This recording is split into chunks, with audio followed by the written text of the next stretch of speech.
Dobroyo Ranko, at least it is still here in New York, and I have to say, my first apology, I hope I got that right. If it's completely incomprehensible, good morning from Manhattan. I am, as has been indicated, a former British politician. I was Minister of State in John Major's government, and I was a parliamentary whip in Margaret Thatcher's government. And since those days, I have become involved in the financial services industry in the United States and the healthcare technology sector, both in Britain and in the US. So that is my background. It's a great pleasure to follow on from my colleague Truman Bidwell, and what I'd like to do really is amplify a number of points he has made.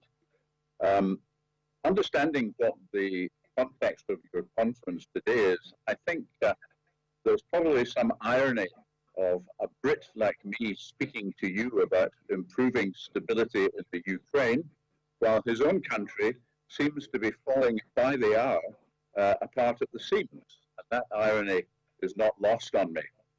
Perhaps it should make us all just a little bit less self-confident. But what I would say to you is perhaps you too should reflect that you are in this world not alone in feeling unstable. And yet in the midst of what seems to be almost global chaos, the world economy goes on, and the stronger the part that you are able to play in that economy with your vast resources, technology, and educational base, the more difficult will it be for any external aggressor to attempt to intimidate you. It is always difficult to strong-arm a strong country. Truman focused rightly on the rule of law. I would like to highlight a little more specifically how important that is in the field of financial services, which is now my direct experience. Firstly, a well-regulated, transparent, accountable structure will facilitate inward investment. Not aid that's handed out by others, but a share of the highly mobile global funds currently seeking high returns and security in innovative asset classes. And I would suggest that you have to become more vocal part of that global conversation so that you can get the deserved investment opportunities as they become more diverse. Now, I'm aware of the fact that you've already taken great strides in your banking sector, for example, and also in your financial services regulation. Your State Commission for Financial Regulation is establishing a regime that conforms to international standards. That's a baseline between business and attracting investment from abroad. But I'd ask you this question. Who else in the world knows it? Your commission has a LinkedIn page. Well, I went along and had a look at it.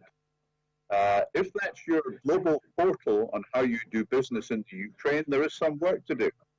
It has 44 followers. That's it. Well, that's not quite right. It is 45 because I joined it.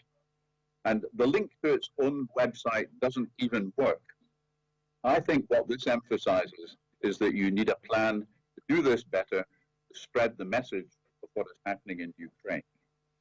So my advice for what it's worth is create a mechanism for getting out and spreading Ukraine's story of opportunity. Innovative funds investing in infrastructure assets, funding private corporate debt, asset-specific finance, as well as sovereign borrowing, they're all proliferating in the international markets.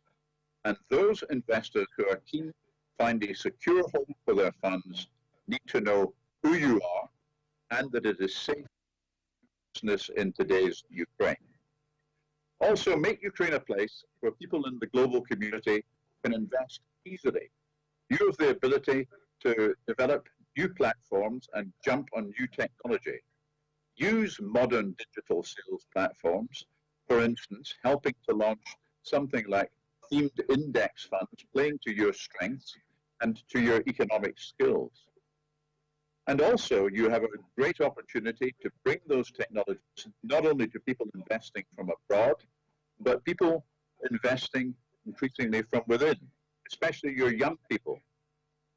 You've already taken great steps to reform your economy. For example, in the 1990s, housing ownership in Ukraine was transformed. So you did it then, you can do it again in the financial sector.